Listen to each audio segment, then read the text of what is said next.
I always thought my authenticity, shit, if you really knew how I felt, you wouldn't want to be any part of me. My authenticity didn't drive anyone away. It brought them closer. And so that's how you become a better partner. It's how you become a better parent. It's how you become a better friend. It's how you become a better leader. When you stop asking people to meet a version of yourself that doesn't exist. That's the power. Authenticity is our superpower.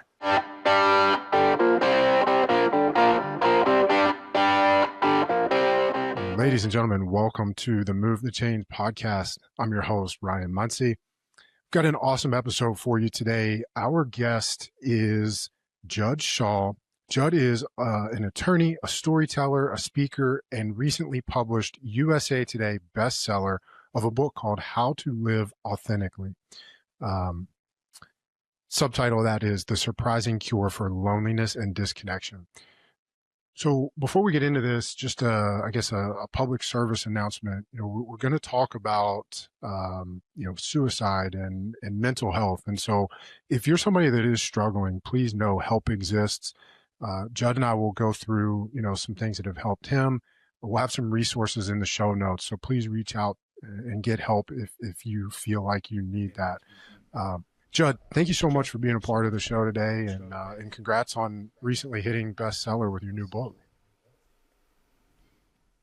Thanks, Ryan. It's great to be here, man. Yeah, I'm really looking forward to this. So we're going to start this episode a little bit different than what we might do on a normal show. So I told you, if I were a screenwriter and I optioned your book and we were either making a movie or doing a TV series, I'd start it with you lying on the garage floor, and having you as almost a narrator telling a story saying, hey, I've had my face on billboards across New Jersey, I had a yacht, a thriving law firm, but none of that kept me from a jail cell and this moment where I'm considering ending my life. Walk me through that night and maybe take the story from there, if you will. That's a great question, and it's a moment that I won't forget for many reasons. It was the moment that I had reached my rock bottom. It's the moment that the mask and all the armor no longer worked, and it's also the moment that change began. Prior to that, I was living a very successful life on the outside. All the accolades, all the money, all the material things that anybody would say, this guy's got it going on. And that's what I wanted people to think. Part of that was because a pain that started in childhood, right? Gabor Mate says it, I think, best. It's not the drugs or addiction, and it's really about why the pain. And for him, in his studies, the pain always rooted from childhood trauma. And that was the same for me. And so external validation was how I saw love. The more billboards I was on, the more valuable I would feel. The more people that would recognize me, the more lovable that would make me. The more that people saw my life as successful, the better I felt about myself. It gave me worthiness. But at the end of all of that came the point of the garage floor. I had been doing drugs quietly, secretly, for a few years at that point. I was carrying a lot alone because I didn't want anybody to see the real me hurting. I thought that would put a break in the facade. It'd make me weak. People wouldn't think I'm so successful, or people wouldn't even admire me. And that would affect my worthiness. But as Brene Brown says, the armor begins to weigh you down. And that was the same for me.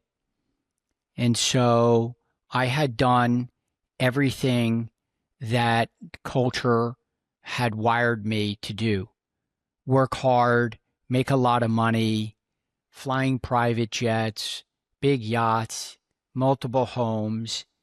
And I couldn't understand at that moment why I was at the unhappiest I had ever been. And I just thought to myself that if this is what life was, it wasn't worth living. And I had just gotten out of jail, being accused of something that I didn't do, and it really didn't even matter at that point.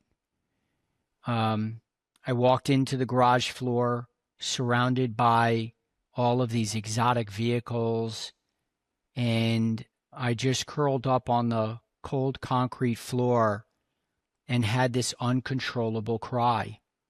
And I think that was the first time that my body was speaking and not me. And I had thought that that it wasn't just worth going on. Why, if I reached all these milestones, why if I climbed this mountain, why if I did all of this work, I'm still feeling this way? There can't be anything on the other side. And I had a moment where maybe a grace of God, but I thought to myself, Judd, call a friend. Call a friend, let him know what's happening and what's going on. And if it doesn't work out from there, you can still go back to your plan. And my plan wasn't plan B, it was plan A. Plan B was call a friend. And I did. I picked up the phone, I called my dear friend Adam, and in that moment, I let him know everything. Here's what's going on. Here's what's happening. Here's what's been happening. And, Adam stopped for a moment without judgment,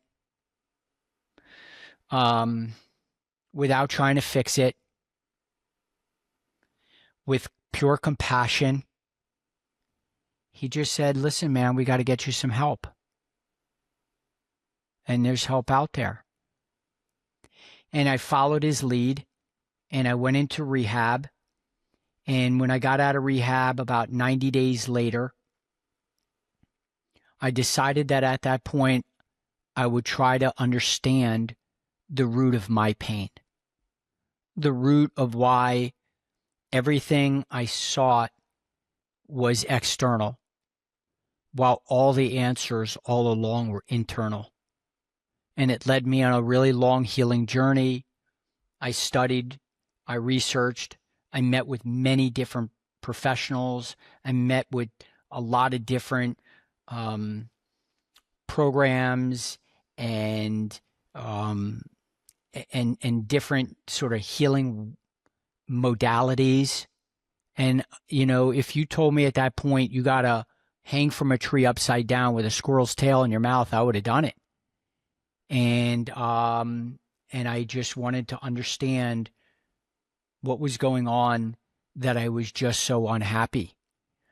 And at the end of it, I found the answer, which was total disconnection from my true self. That at that point, I was so far removed from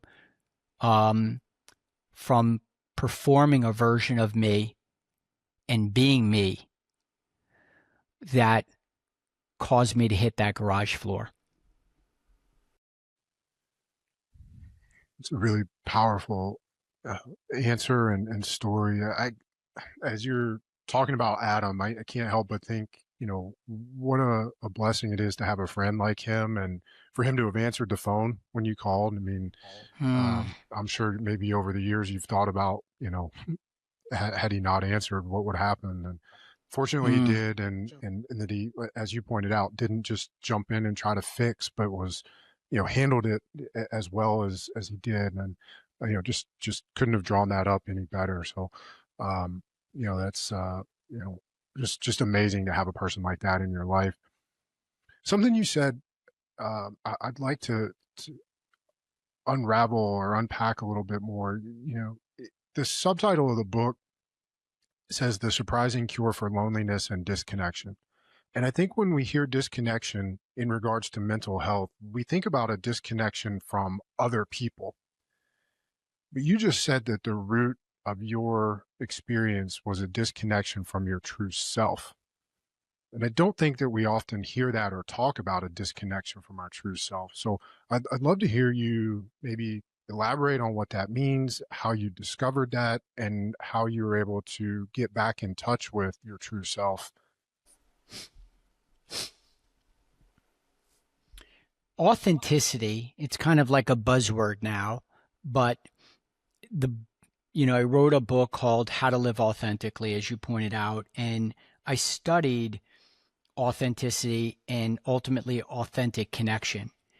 And what that really means at its root is the moment we choose presence over performance. It's armor down, it's no script, it's no exit. I think it's the bravest thing most of us will do today, and it's a thing that we'll spend the rest of our day avoiding. And the disconnection from oneself is when the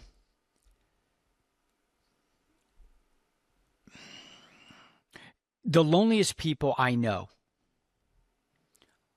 are ones that they look like they have it all together. And I think that we have come to build a culture that rewards armor and punishes truth. And what I mean by that is that people are exhausted from presenting an image. And we do that because we want to fit in. We want not to be judged. We feel that vulnerability is a weakness. We're scared what other people think. And it costs us in our relationships. But the most relationship where the cost happens is the one with ourselves. It's impossible to really deeply connect with others when you're not connected with yourself. So the disconnection, and that happens when we stay hidden in our relationships, in our health, with our kids. The disconnection with ourself is when we are performing a version for any multiple reasons, and we're not being true to ourselves. And so what that does is it creates problems with intimacy, creating boundaries, speaking our truth, being real and raw with how we feel, not worried so much about everybody else's opinions. Everybody's carrying something. And so what happens, the disconnection, is I was moving farther and farther away from who Judd really is.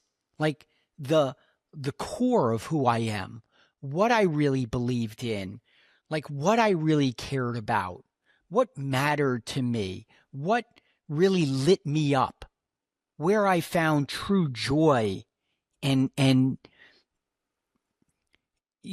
so when we stop thinking about those things, when we stop leaning into them, when we stop giving them, we get disconnected from ourselves. And so I think that it hurts us in our relationships, but again, it hurts ourselves first and foremost. How would you answer those questions today? Who is Judd really? and what is most important to Judd? Judd is Judd. That's what I'd say first and foremost. What you see is who I am. I lean into the things that matter. I speak my truth. I hold my boundaries. I'm not armored up. I try to be brave because I think bravery starts in the heart. And so I put myself out as vulnerable as possible. I don't perform for others just to get some reaction. I'm loved because I am. I feel worthy because we are all worthy. I feel a sense of belonging because the people who matter to me and who are in my life know who I am.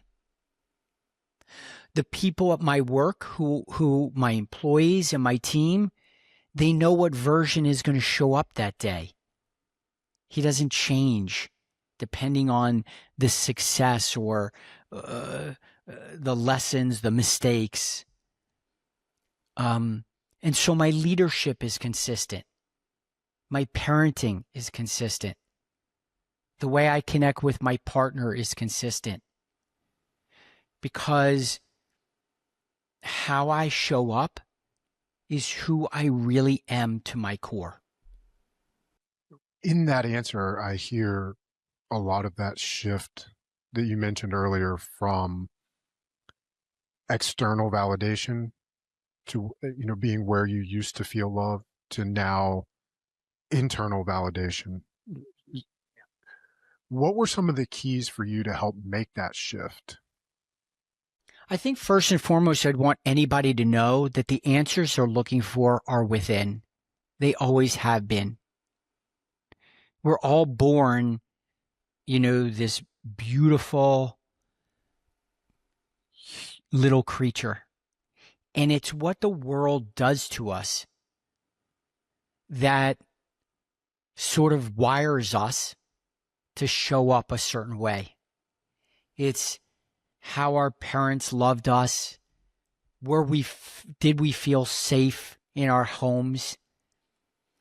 Did we feel valued and seen and heard? What has the world sort of done to that core, beautiful little creature to layer up with mask over mask over mask, armor on top of armor? And I think when you peel all of that back to our essence, we all know what really lights us up. You can't lie to yourself. You know what you believe in. Whether you say that or not is a different story. Whether you worry if you give your opinion and it's going to be rejected, right? I think I heard once said that, if there were 100 people in the room and 99 people said that's such a great opinion or that's such a great thought, I love how you presented that, and one person gave critical feedback, we'd focus on the one person.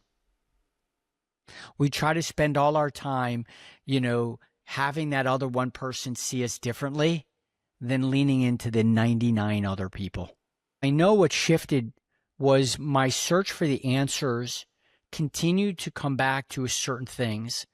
Like, for instance, I thought that for so long that if people knew that I was doing drugs, I'd be a drug addict. Drugs were a symptom. They were a coping mechanism for the pain that I didn't want to feel. And so success was a coping mechanism. The more successful I would be, the more important I would be. Well, that's a coping mechanism. Sometimes we're workaholics for a reason. What is our work doing for us? We don't really want to spend more time in front of the keyboard. How much time are we making in creating one social media post? All of these things are coping mechanisms.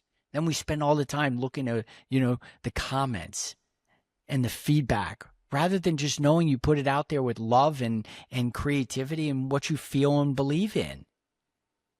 And so, like, for me, through I dealt with so many professionals. I dealt with so many modalities, from EMDR, which is rapid eye movement, and talk therapy and somatic therapy and plant medicine. And all of the things kept coming back to the same thing, is like, it's not out there. It's right inside. Like, and so the shift kept coming back to the fact that everything I was looking for was going back to the pain. What was underneath the pain? Why the pain? And when I started studying that, like, oh, my mom abandoned me at 13. I never spoke to her for 25 years after that. Just because she went to war with my father in divorce, and the minute I wanted to live with him, she felt that I was abandoning her.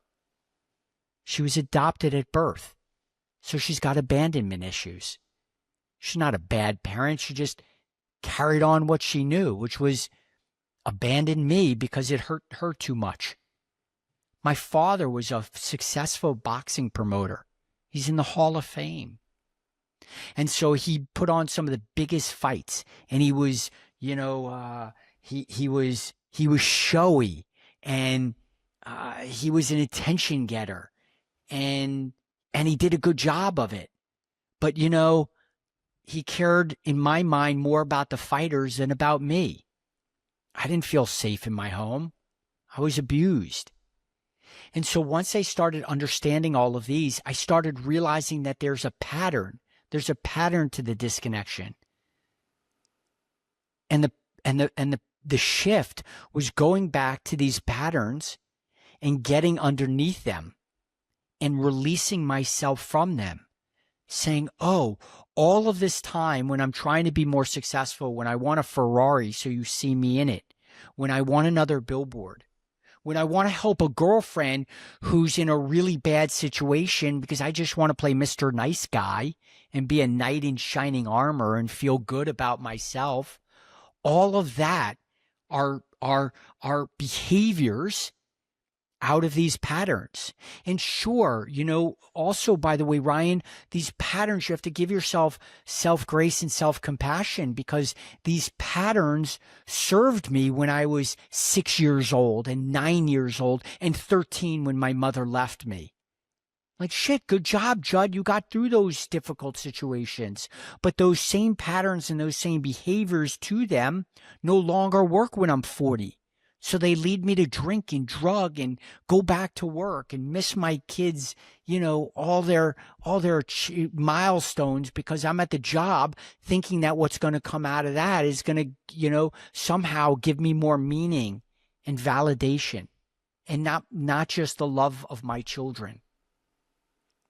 That's what I unearthed in all of it. It was a huge, profound awareness that first I needed to connect with myself. And I say this because I think all of us are well aware where we are with that. We all know how connected we are to ourselves because we're the only ones that can't lie to ourselves. And once we can acknowledge, you know what? There's a version of me that I'm performing. There is a cost that's coming as a result of being armored up. There's people in my life that haven't known the real me because I haven't shown up that way. Once you do that and you can just acknowledge that, you're already ready to starting to understand the why to it. That was the big shift for me. That realization that our habits, patterns, at one point were our brain's best attempt to feel better, and likely worked that first time, like you said, whether you're 9 or 13 or whatever. That's been such a life-changing realization for me, and I know so many others who have rewritten habits and patterns. And you gave another great piece of advice there I want to highlight, is that, when we change those patterns, we have to be patient with ourselves and have the grace. I always use the analogy of changing a physical habit or pattern. If you were a golfer and we changed your golf swing, you may have thousands of repetitions with the old swing. And in order for those new changes to take hold and become the way, you have to accumulate more repetitions in that new pattern than you have in the old one in order for the new one to become the new default pattern. And for whatever reason, we don't give ourselves that same runway or grace or patience when we change behavioral patterns. And that's just a great reminder to folks. So I'm really glad that you brought that up. Let's talk about some of the other things in the book. You have the Cure, CURE framework. I'd love for you to run through that a little bit. Sure. The Cure framework, again, was based on all of the things that I learned over the course of a few years following coming out of rehab. C is for connection. It's the first one that just asks you to acknowledge where are you with your connection to yourself and with your others. Once you can just sort of, and I have in the book a short test that you can actually take to see how well connected you are with yourself. And then at the end of the book, I actually ask you to take it again and see if anything's changed. And so once you sort of examine where you are with connection, and by the way, I should say, Ryan, it's, there was a time where you could ask me how well connected I am, and I'd be like, I am super connected. I have a ton of people around me. I have a ton of friends. I have 700, contacts in my phone. Like, I am so connected. That's not connection. Again, it's how present you are with yourself and others over how much you're performing a version of it. And so when you can start to look at that, you can then go to the U in Cure, which is understanding. That's the work that starts to look at those patterns. And it asks you to go back maybe at age 3 or 4. What are the early childhood memories you have? What does mom and dad relationship with you look like? How did you feel in your home? How did you feel when you were going through as a teenager? What are the experiences you had in your early 20s? What were the relationships and what do these look like? And it starts to help you understand where some of the disconnection comes from. Because I think what it helps to also go into it is knowing that all of us who are disconnected have the ability to rewire and get connected. You just first have to understand, why is it you're showing up that way? Why do you feel that you have to perform? Why do you feel that you handle your social media that way? Or how often maybe you want to heart or comment something you see online, but you're afraid that if you do that, other people would see you like it and judge you. And so, and this is particularly striking for me, for men, because men carry this, I think, because of culture. Vulnerability is programmed to be weak. And so it makes it more difficult, particularly because, the subjects that we're talking about sort of can become like an irk to men. But I think it's because it strikes us and we often carry it more quietly. And so once we can understand these things, we can then turn to R, which is renewing the connection, first with yourself and then with others. So it asks you to first be able to deeply connect with yourself, and there are ways to do that. to tap in to a real, true essence of who you are, and then begin to show that with others. First with loved ones and people you feel safe with, and then hopefully with the world. And then E is for expand. Now that you are deeply connected, not only with yourself, with others, how can you expand connection?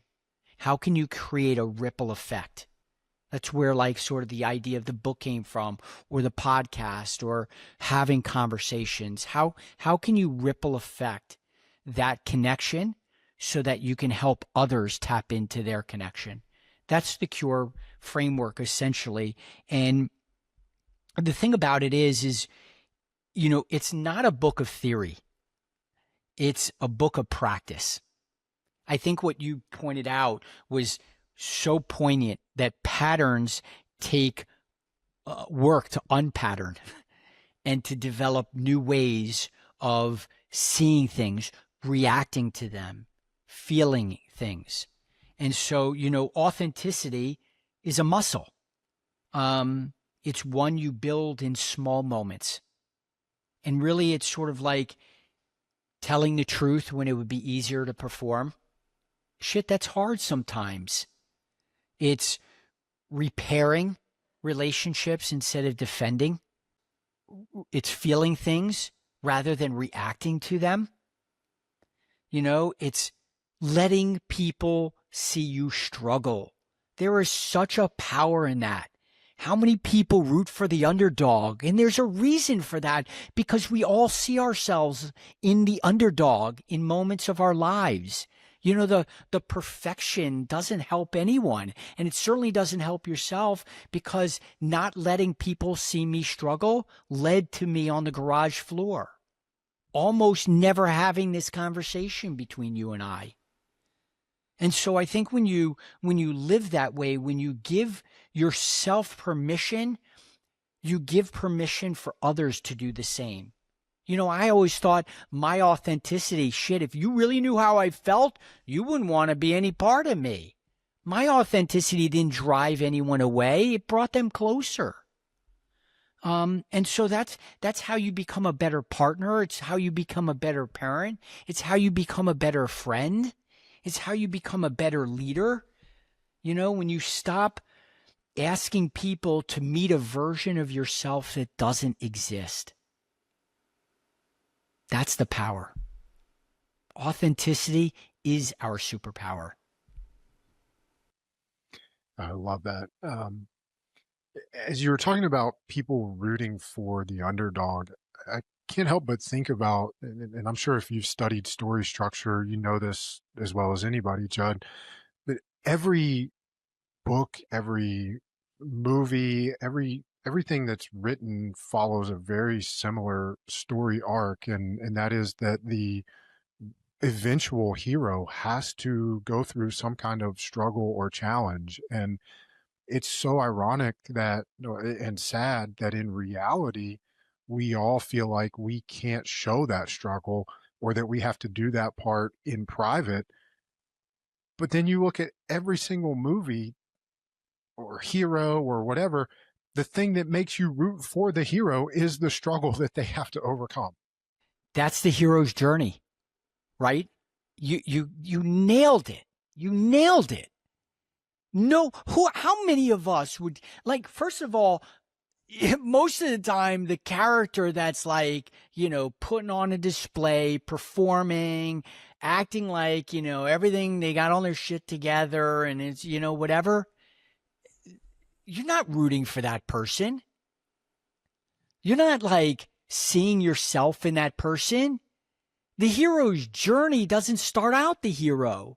They start out with an obstacle, a challenge, and an acknowledgement that they are struggling through it. And it's the arc of what comes on the other side that makes them the hero. And it wasn't perfection. It wasn't because they never met an obstacle or challenge. It was because they went through it. And we're all rooting in each other to get through it. Like shit, like there's nothing that nobody has or does that affects me personally. Like, Jen, I'm rooting for everyone. Like, I want everybody to be successful. Like, somebody's success doesn't make me any less successful. I don't feel unsuccessful because someone else is achieving. Like, not awesome. Great. You got it. You got it. Great. Like, I'm rooting for everyone. We all should be rooting for each other. It's the most human quality we have, you know? And so to your point, like, that's the hero's journey. Shit, like, my story started on the garage floor because that's where it started. That's where the journey began. The challenges and the obstacles and the pain were all lived through it. But I didn't come to this version of me, Ryan, because I didn't have any problems. I mined the jewels of my life from the swamp. A lot of the praise for your book is coming from people in addiction recovery, trauma work. But you mentioned this earlier. You're also a leader yourself. You're a CEO. You're talking to other CEOs and leaders. I'd love to hear how authenticity, what does it cost a leader when they're not being authentic? Great question. Yeah, go ahead. It's just a great question. First of all, trust. Because people see it. You know, team members and employees and workers, like, they're smart. They see it. They know it. And when a leader is not being authentic, they're not necessarily going to call it out, for sure. You'll probably be the last person to know as the leader. But they do, and they've known for a long time. And so when you have a rollout, they don't have any buy-in. When you have a challenge, they don't have your back.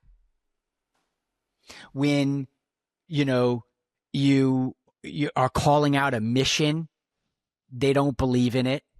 They always think like, what's this really about, right? And so at the heart of leadership with authenticity is trust. When you can go into a meeting and you have a team member say, you know what, Judd, I understand what you're saying, but can we stay here a little longer on that point because I'm not so sure that we're ready to move on it. That's a team that has an authentic leader. When the team is able to say, can I stress test that? Can I challenge it? I had meetings after meetings for years. And you know what I had? Yes, people. Nobody would challenge me on it. Nobody would raise an argument against the way I was going. Would say, that's a great idea, Judd. Because of two reasons. One, fear. They felt that, like, if they would, challenge it or call it out, it would be like sort of like a personal attack because they probably have felt that.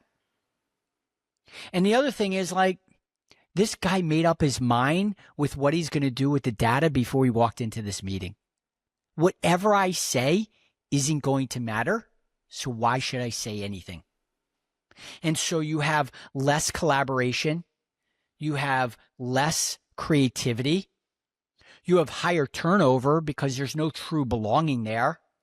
The minute they find somebody else who they can connect with and feel safer in an environment where they can really show up and be themselves and give their opinion and their best work, they're gone. They're leaving. So authenticity in leadership is everything. As you went through your personal transition, became more connected, more present, more aware, I'm sure you grew as a leader. What did that process look like for your team to respond to that? And, you mentioned meetings as an example. I'm sure meetings prior to your transition were very different from meetings now. How long did it take the team to recognize the change? How did they learn, that they could be, that it, I guess it became a feedback rich environment, or that they could stress test things? I mean, what did that process look like? Um, Great question.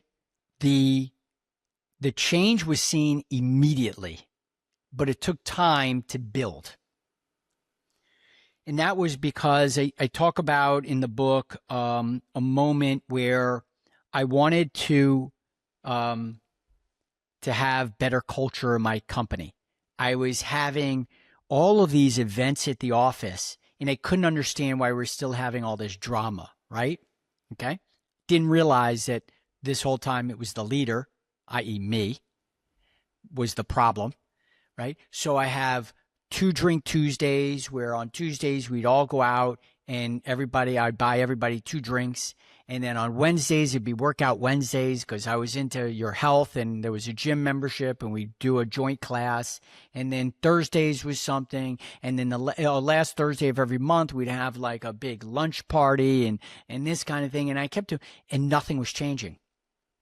So I contacted this guy, Dan Cockrell, who was a senior executive vice president of Walt Disney World. He ran Magic Kingdom and Epcot, a big player with Disney, and he had wrote a book called like "What's the Magic in Your Culture" or something like that. And I read this book, and I contact Dan, and I tell him, Dan, I need your coaching. I need you to help me in culture. I'm trying to really change. I'm stuck here. It's a bottleneck. I can't move through it. I don't know. So we're talking for a while, and he says to me, you know, Judd, if you really want to change your culture, I should come in and do a stop, start, continue exercise where I ask the team what they want to start with, what do they want to stop doing, and what do they want to continue doing. My immediate reaction was like, don't talk to my team. Don't talk to my team, right? And I'm like, okay. I mean, you're the culture guy, so do your thing. So he gets all my team management in a room. We go off property into a hotel, and he kicks me out of the room. And at lunch, I come back, I meet the team, and everybody's looking at me like really oddly, right? I could feel it, and they're staring at me because they knew what I was about to walk into. And when I went into the room, Dan had on his board Judd 1.0 and Judd 2.0. And this is now when I return from California after rehab, after the work I've done, and showing up at my office for a few weeks. And what it said was basically all these things like stop to 2 Drink Tuesdays. Nobody wants to drink with you. Nobody wants to hang out with you. They all want to go home. They have their own lives. They don't care to do it. Stop workout Wednesdays. Half the team doesn't want to work out. They feel like pressured into it. They just want to go eat nachos and chips and leave me alone. You know, all of these things that I thought were buying into culture were really about the fact that they just wanted me to stop reacting to situations and slow down, to think about how I respond to situations, to be open to the fact that mistakes are made, to treat people with a little more compassion, to acknowledge when I don't know the right answer. So like the things where it was like start acknowledging when like the process doesn't work and stop blaming everybody else for it. And at the root of all of it, this thing that shifted the culture was me. Like what happens to an organization when the leader changes? And that's usually the last thing to change, right? And so, you know, what I had learned from that was that the Judd 2.0 was everything that happened after I decided to show up authentically, to acknowledge when we're going into uncertainty and I don't have the answer, to slow down in my approach to shifting, to how I approach my team as people. That's what they wanted. The version of Judd 2.0 leadership was the version of me when I changed with how I showed up as the leader. And that then changed the organization. The irony of it all was our company was always my law firm was always successful. At that point, it was probably one of the most successful law firms in the practice area that I handle. What changed was the fact that my work, like what I had to put into it, changed because now I don't have to answer all the questions. I don't have to solve all the problems. I have a team that does that because they care about the company, because they care about the leader. Yeah, that's a powerful example of how you change the culture. And it's funny you talk about Dan Cockrell. One of my mentors introduced me as soon as you said the Disney thing. I was like, I know this. And so one of my mentors is actually from New Jersey as well, but he introduced me to Lee Cockrell and the book there from what he did at Disney. And so they're father and son, right? They are. Lee, Lee wrote yeah. Time Magic, and the same thing. I'd met with Lee. I hung out with Lee in Orlando. We got close, and that's how I was led to Dan. Yeah. Okay, gotcha. Yeah. That's wild. That same mentor, I've thought about him twice in this interview. Things you've said reminded me of things that he taught us. One of the first lessons that he taught us was it's a weak man that doesn't ask for help. It's a weak man who thinks they can do it alone. A strong man asks for help. And obviously we're in a group of men, but that statement applies to people in general. Before we And I want to say also one thing on that, Ryan, yeah. is talking about connection to oneself and how that leads to a better leadership. I remember I paid to go to this event. This is the first time I met Lee Cockrell, who he was, by the way, I think the chief operating officer of Disney. I mean, he ran like 85,000 employees, big time. His name is somewhere on the Magic Kingdom walk there. He started the Disney newsletter or whatever it was. And I go to this event and he starts talking about how to become a better leader. And it was like, brush your teeth, drink a glass of water when you first wake up, take a hot shower before you go to bed because it does something to your nervous system. And I'm going, wow, couldn't believe I paid for this. I was like, I paid for this? What? Like, this is what I'm learning? And ultimately, really what his message was about is you got to take care of yourself. If you take care of yourself, you can take care of people. Yeah.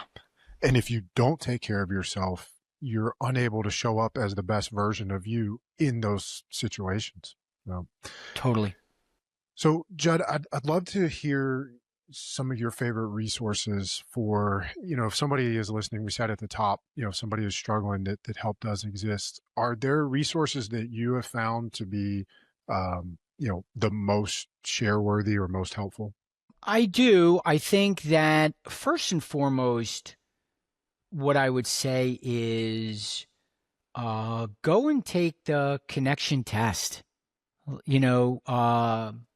Go learn to see how well connected you really are with yourself and with others.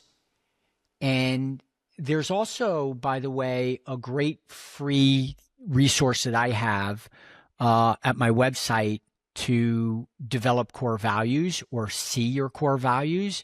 That's also really a big thing. That became like my North Star. For me, I thought core values were something on the cafeteria wall in my company. And so when somebody would say to me, well, what are your core values? I'm like, my core values, we give great customer service. No, your core values. And again, I never spent any time thinking about my values, right? So mine is family first. So that means to me, everything runs up against that.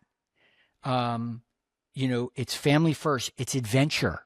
I need adventure in my life, right? That could be spontaneous trips to take or really cool things to do. Like that really jives me. And so having core values helped me understand what was important to me. I still have my core values on my wall. And so those are just great resources to sort of start to look inward. But then some of the great books, I think Daring Greatly by Brene Brown is, a great book that I talk about. I read a great book called From Strength to Strength, Finding Success, Happiness, and Deep Purpose in the Second Half of Your Life. That was by Arthur Brooks. I encourage everybody to try to find some form of meditation or quiet way to calm yourself. There's YouTube does that super well. There has been a great resource for me by Nicole LaPera. She wrote a book and has a skills workshop. I can't remember her book, offhand. So she was a great author that helped me. Um, um, there's a great book that is called "What Happened to You: Conversations on Trauma, Resilience, and Healing" by Bruce Perry. Actually, he co-wrote it with Oprah Winfrey, which was a really great resource for me. So those there's really a lot of resources, but what I would say, to that is also it's so easy to go in this like healing journey, right? They call it like a healing journey. I mean, you go in the bookstore and forget it. Look at self-help and, healing, and it can be endless. What I would say is, what are you trying to heal, right? Again, you know yourself. Is it, I worry about what others think. I'm numbing out and checking out, and I listen, but I don't really listen to understand. I judge. Like, there's try to dial in the things that you think can help you show up better for yourself and for others, and go down the rabbit hole. AI is a great tool now, whether it be ChatGPT or Claude or Gemini or any of these programs. Get honest with it. You'd be surprised with the feedback it can give you quietly, in the own confines of your own room, by giving a little bit of your life story. Just talk it out. Say, here's how I felt about my childhood. Here's how I felt about my parents. Here's here are the things that I really don't love about myself. Here's how I show up in relationships. And I want to show up more authentically, and I want to be more connected. You'd be surprised at the answer. And then from there, you can say, what are some of the resources? So first is like, take a real big approach to it, which is really just sort of like asking the bigger questions and then going down the rabbit hole and asking the deeper ones. Those are some really great resources. We'll put links to those in the show notes for you guys listening to make it as easy as possible to find those. And while we're doing that, we'll put links to Judd, your website, your book. Is there anything else? Where would you want people to go to follow you and get more of you? Well, in the book, I actually do have a whole resource chapter of all the books that I read, all the professionals that I spoke to, both on leadership, on parenting, on self-connection, on relationships. So there's a ton of resources there that I share, but you can visit juddshaw.com. I put out a Substack article often about a lot of these topics, and ask challenging questions. On the website, there's a whole sort of way you can get into my children's picture book series, into some of the Brave workshops that I do. There's a podcast that I host called Behind the Armor. All of that can be found at juddshaw.com, and you could sort of splinter off, and there's resources within there. Got it. Like I said, we'll put links to all those in the show notes. Judd, final question for you. If you had one final keynote that you get to deliver, what would be the message? the best way to be brave is to show who you really are. And that happens in our homes, in our workspaces, in our communities, and with ourself. And the minute we're able to put the armor down and allow ourselves to be fully seen is the bravest thing we can ever do. I love it. Judd, this has been a blast. Thank you so much for being a guest here on the Move the Chains podcast. For everybody listening, thank you as always for being here. If you enjoyed this episode, or whoever you think about that you know who would benefit from or enjoy listening to this one, share it with them. And that's it. As always, thanks for being here. We'll catch you on the next episode.